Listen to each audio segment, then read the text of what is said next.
At dawn, the streets of Ouagadougou trembled, not from tanks, not from gunfire, but from voices.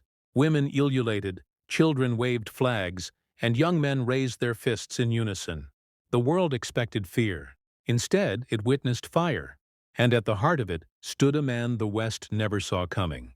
A 36-year-old captain, eyes fixed on the horizon, declaring words that echoed far beyond Burkina Faso. Africa will not kneel again. Our gold, our land, our dignity, they are not for sale. This was not just politics. It was the rebirth of defiance. It was the story of Ibrahim Traoré, the soldier who became a symbol, the leader who became a movement. But how did one man rise from the barracks to the headlines of the world? And why do millions across Africa cheer his name?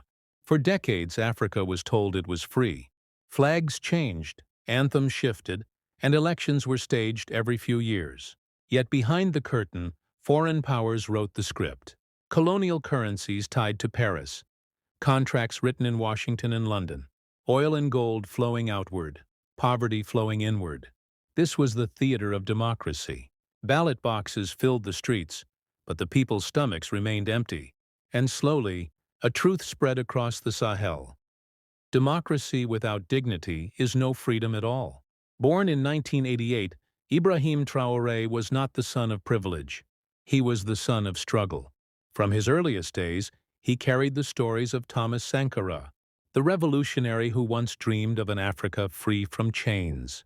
As a soldier, Traoré was quiet, disciplined, and relentless. In the barracks, he was known not for his rank, but for his refusal to bow. And when corruption tightened its grip, when leaders failed to defend their own people, Traoré and a circle of young officers acted. October 2022.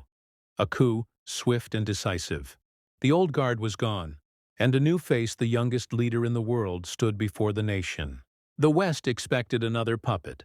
Instead, they met resistance. First, Traoré looked outward. French troops? Leave our soil. Colonial mining deals? Tear them up.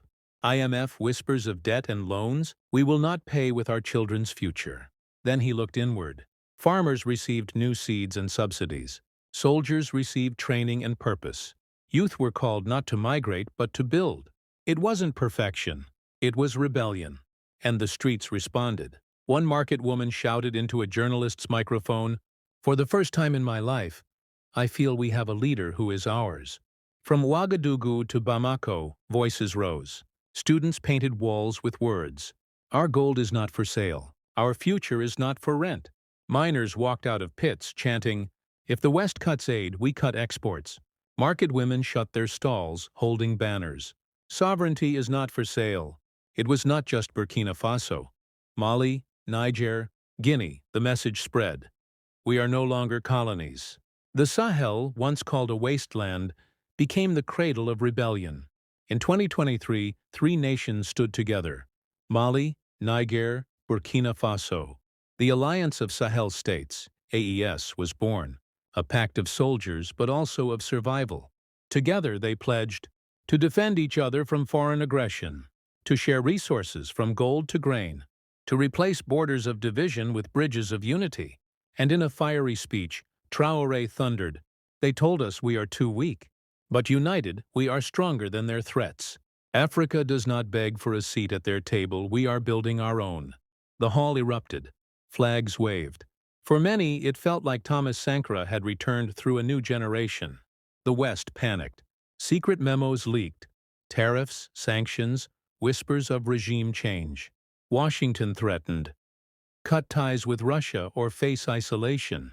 Paris raged, "Without us, you will fall." But Traoré remained unmoved. Meanwhile, the global South listened.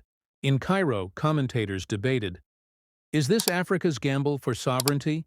In Johannesburg, activists projected Traoré's words onto skyscrapers. Africa will not be anyone's pawn. In Jakarta, Indonesian youth painted on city walls, Traoré's Africa is our inspiration. Even in Beijing and Moscow, leaders recalculated. Africa was no longer a spectator. It was a player. By 2024, whispers spread across academic halls and activist forums. Could Ibrahim Traoré be nominated for the Nobel Peace Prize?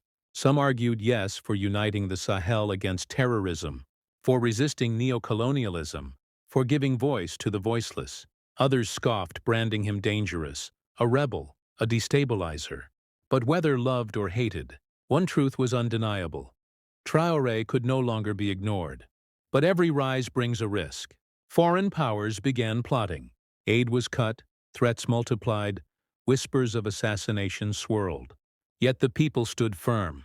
Volunteers patrolled streets. Traders closed shops to join rallies. Mothers carried their children on their backs to chant Traoré's name. And when asked if he feared the storm, Traoré's answer was simple. History will remember not the threats of our enemies, but the silence of our friends. Africa must choose dignity over fear. This was never just about Burkina Faso. It was about an entire continent reclaiming its name.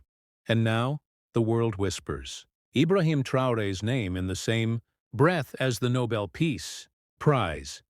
Some call it impossible, others say it's inevitable. But one truth remains. Millions already see him as a symbol of Africa's courage, unity and sovereignty. Do you believe Traoré deserves the Nobel Peace Prize?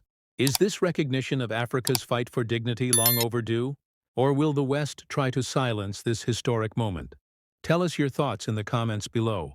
Your voice matters because the Nobel may be debated in Oslo, but the real judgment begins here, with the people.